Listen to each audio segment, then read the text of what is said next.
তুফান ছবির পোস্টার বিলবোর্ডে ছেয়ে গেছে কলকাতা। শহরের ব্যস্ত রাস্তার মোড় থেকে অলি-গলি সবখানে শোভা পাচ্ছে সিনেমার বিলবোর্ড। মেট্রোর স্টেশনে প্রদর্শিত হচ্ছে ট্রেলার। আজ পশ্চিমবঙ্গে south city stars theatre lake মহল সহ 47টি প্রেক্ষাগৃহে মুক্তি পাচ্ছে তুফান। ঢাকার প্রযোজনা প্রতিষ্ঠান আলফা স্টুডিওজের প্রযোজনায় এই সিনেমা নির্মাণ করেছেন পরিচালক রায়হান রাফি। কেন্দ্রীয় চরিত্রে অভিনয় করেছেন শাকিব খান। পবিত্র ঈদুল আজহায় দেশের প্রেক্ষাগৃহে মুক্তি পাওয়ার পর থেকে সিনেমাটি দেখতে হুমড়ি খেয়ে পড়েছেন দর্শকরা। ঢাকার গণ্ডি ফেরিয়ে এবার পশ্চিমবঙ্গের দর্শকের সামনে হাজির হচ্ছেন শাকিব খান।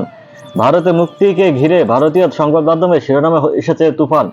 সিনেমাটি নিয়ে অভিনেতা শাকিব খানের সাক্ষাৎকারে প্রকাশ করেছেন ইন্ডিয়ান এক্সপ্রেস সহ ভারতের শীর্ষ সংবাদ মাধ্যম।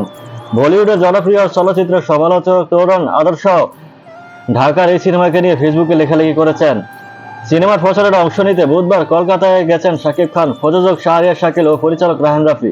কলকাতা থেকে শাহরিয়ার শাকিল গতকাল বিকেলে জানান, সিনেমাটি নিয়ে দর্শকের মাঝে দারুণ উচ্ছ্বাস উদ্দীপনা দেখতে পাচ্ছি। ছবিটির পোস্টারে ছেয়ে গেছে কলকাতা। কলকাতায় নেমেই মনটা ভালো হয়ে গেছে। সিনেমাটির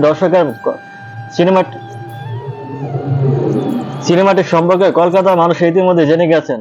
প্রযোজক শাকিল জানান, পশ্চিমবঙ্গের মুক্তির পর হিন্দিতে ডাব করে ভারত জুড়েই তুফান মুক্তির পরিকল্পনা রয়েছে তাদের।